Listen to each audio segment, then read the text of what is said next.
What's up guys, Alan Brock here, and today we're going to be talking about one of the least critical parts of gear in your large format setup, and that's actually the camera itself. When you get right down to it, the camera really only has two jobs: to hold things and to stay light tight. Holds a lens in the front, film in the back, and then as long as those seals and your bellows are light tight, you're good to go. But I'm going to do a little bit of review over the camera I have. It's a Shen Hao HZX-IIa. You can still buy these new at places like badgergraphic.com or theviewcamerastore.com for around $850 to $950, so not too expensive. It's actually on the lower end of things as far as cameras go. I bought mine used on eBay. I paid $1,000 for it. It came with the camera and lens and a lens board, so really not too expensive, relatively cheap way to get into large format. But you'll see some of the features it offers is really quite advanced for a camera in this price range. Now, this is probably a camera I'll have with me for the rest of my life. Unlike digital cameras today, there's really no need to upgrade these large format cameras. The only way I would ever upgrade is if something ever happened to this camera, or if I found a relatively good price on an Arca Swiss. I would love to have those geared movements, but neither of those will probably happen, so this camera will be with me as long as I'm shooting large format. So let's review it. I'll go over everything I like, a few things I don't like about it, and hopefully give you guys a better picture of what this camera has to offer. The camera itself weighs 5 pounds, 11 ounces. Now, for comparison, a Canon 5D Mark III with a 70 to 200 lens attached is just a few ounces more than that. So, you know, pretty hefty little camera, but important to note, it's significantly less than a 2-month-old baby, in case you were wondering that.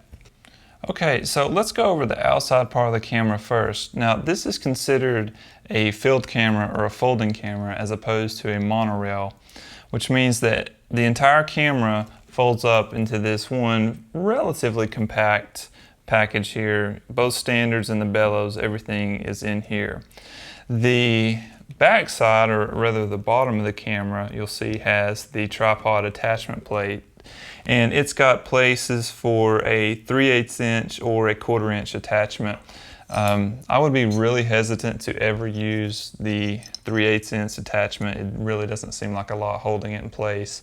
I always use the 1/4 inch threads, and typically I just leave my quick release tripod plate always attached to the camera here. So I'll screw that in. Every time I get it out, I'll check it just to make sure that it's locked in place. The flip side of that, and this is actually the back of the camera here, you've got your ground glass. So the bottom of the camera, once it's folded up, you can see that's pretty safe there, pretty sturdy. But when you look at the other side of it, you've got your ground glass here, just kind of out there. So what I do is I bought one of these ground glass protectors. I just typically slide that in, always leave it there as an extra layer of insurance. That way, this is a hard surface.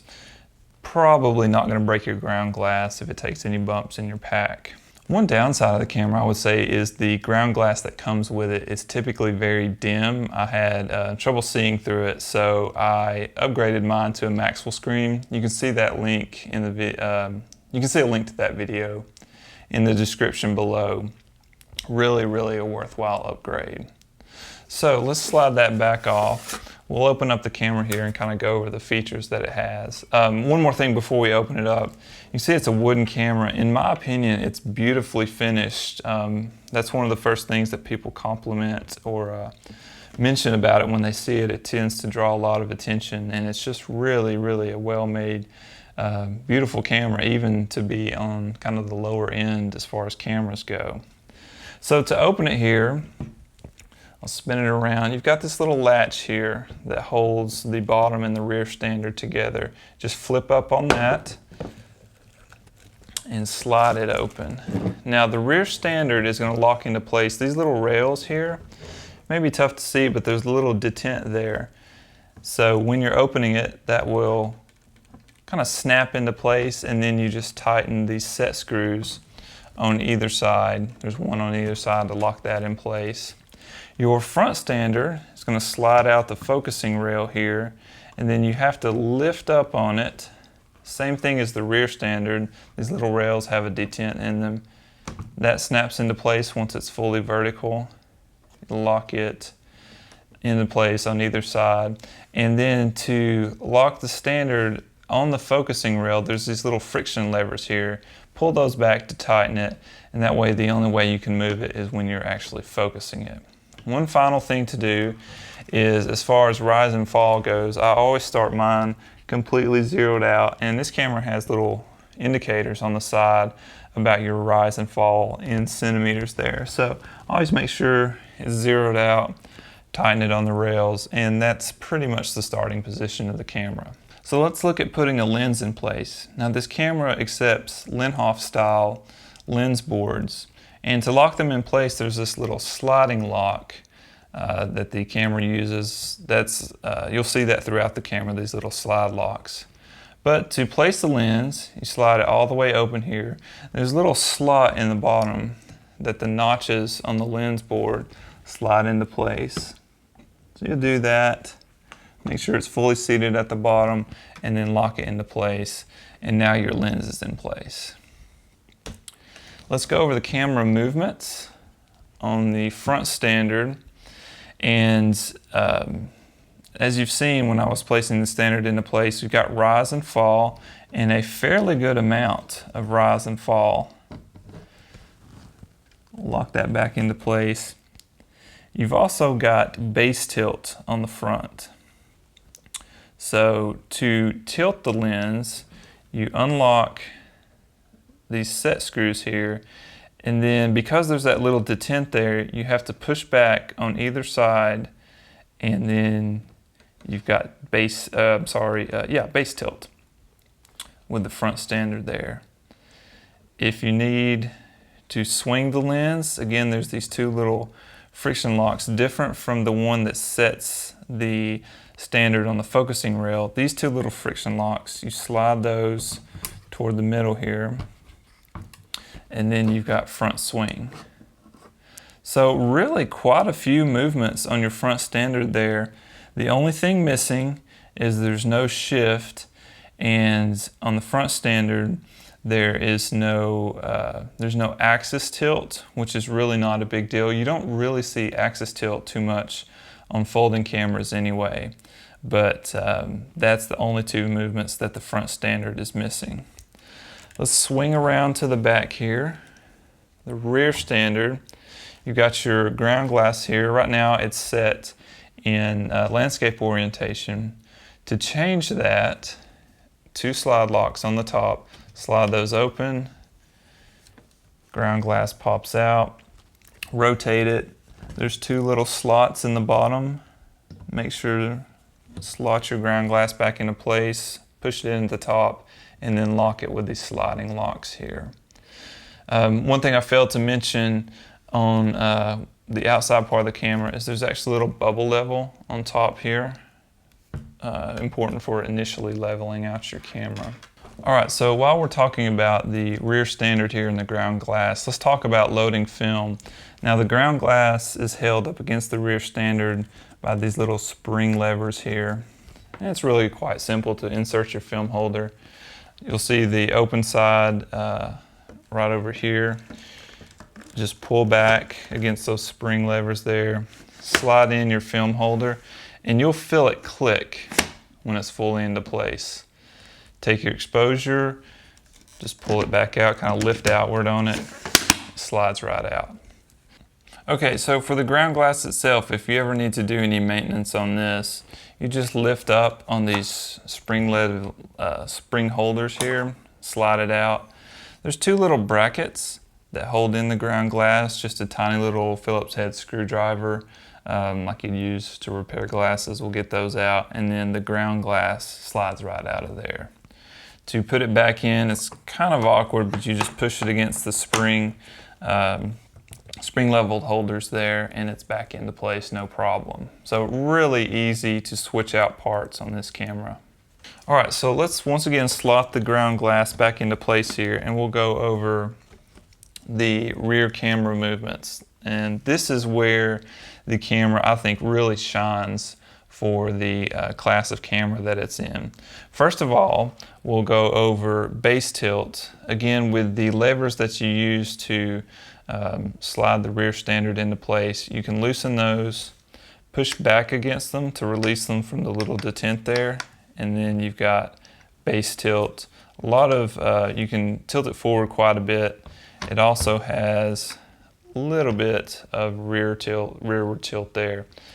Now, one feature that you don't see on a lot of field cameras in general is axis tilt. And to do that, there's a little bar going straight vertically on the rear standard here. There's 2 screws on either side.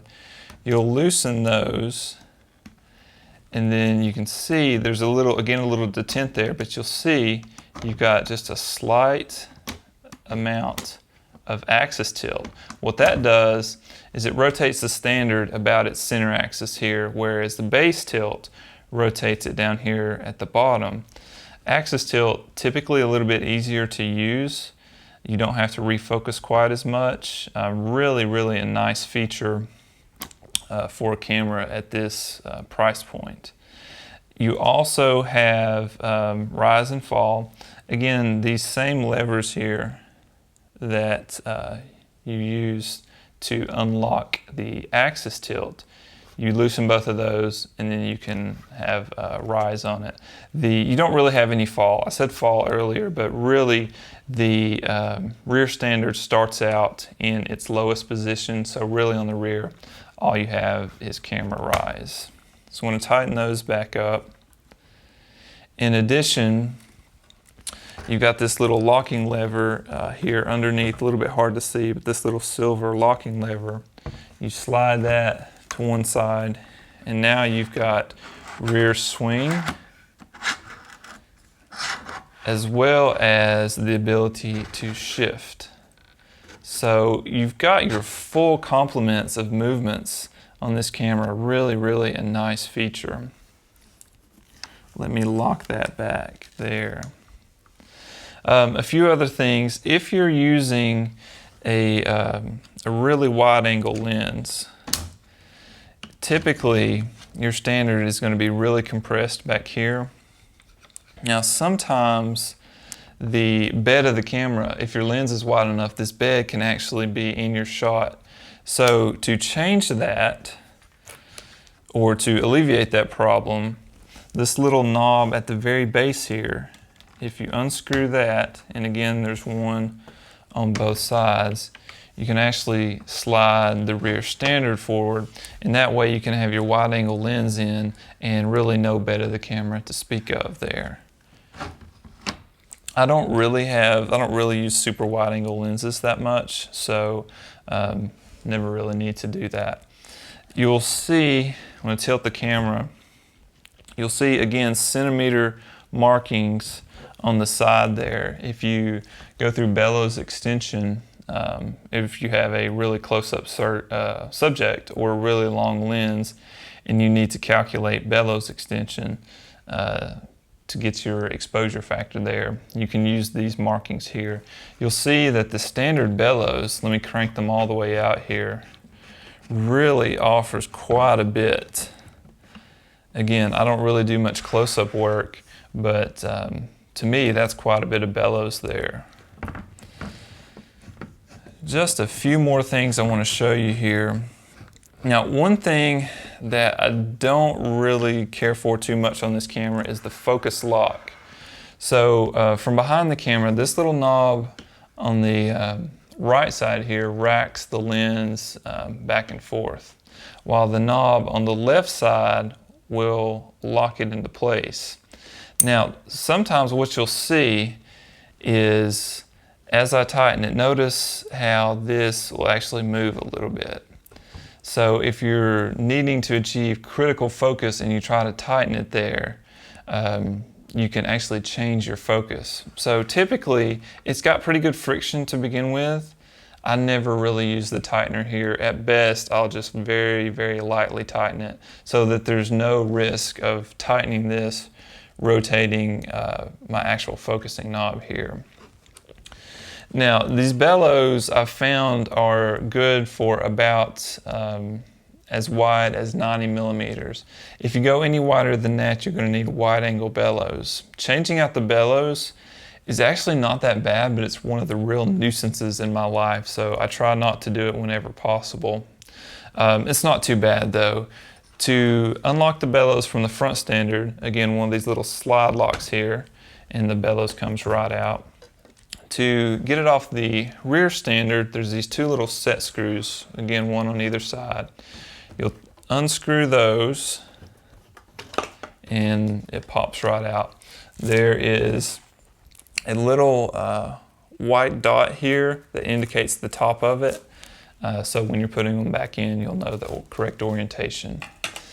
The bag bellows, the wide angle bellows, again, I'm probably going to sell these because I don't really like, for some reason, changing them out, like I said, is a real nuisance. It just takes a few minutes, but it's not something I like to do very much.